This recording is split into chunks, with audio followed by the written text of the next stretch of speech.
Assalamualaikum warahmatullahi wabarakatuh. Sebelumnya perkenalkan, nama saya Siti Ngaisi Indriani, mahasiswi Sekolah Tinggi Agama Islam Tanbihul Hafilin, semester 1. Saya mewakili dari kelompok 5 akan mempresentasikan tentang opini.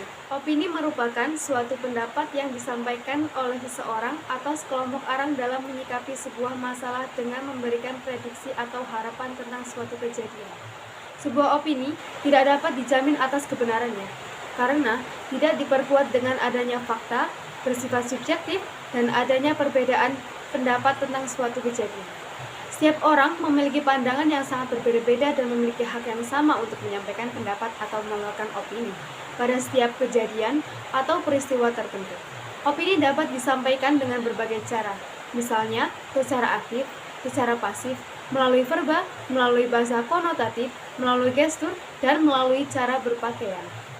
Dalam ilmu komunikasi, opini dikenal memiliki berbagai jenis diantaranya yaitu 1. Opini individual, 2. Opini pribadi, 3. Opini kelompok, yang keempat opini minoritas, yang kelima opini mayoritas, yang keenam ada opini massa, yang ketujuh ada opini. Struktur opini sendiri meliputi pernyataan pendapat atau tesis, argumentasi, pernyataan atau penegasan ulang pendapat. Pernyataan pendapat atau tesis yaitu salah satu bagian yang berisi sudut pandang penulis mengenai masalah yang dibahas. Argumentasi merupakan salah satu alasan atau sebuah bukti guna memperkuat pernyataan dalam tesis. Sedangkan penegasan ulang pendapat merupakan salah satu bagian yang berisi penegasan ulang pendapat yang didorong oleh fakta di bagian argumen guna memperkuat atau menegaskan. Teknik penulisan opini yang pertama adalah pemilihan isu. Kita harus menentukan isu terlebih dahulu. Isu tersebut bisa kita dapat dari media sosial, media cetak, televisi, atau dari diskusi. Yang kedua, kita harus mengumpulkan data. Sesudah kita menemukan isu, kita harus mengumpulkan banyak-banyak data untuk menunjang tulisan. Yang ketiga yaitu pengolahan data. Nah, setelah kita mengumpulkan data, kita harus membacanya terlebih dahulu. Untuk selanjutnya, yang keempat, kita harus memberi judul. Judul juga sangat menentukan supaya tulisan kita dapat menarik peminat pembaca. Yang kelima, kita harus memberi lead yang bagus. Lead sendiri itu apa? Lead itu adalah kepala tulisan.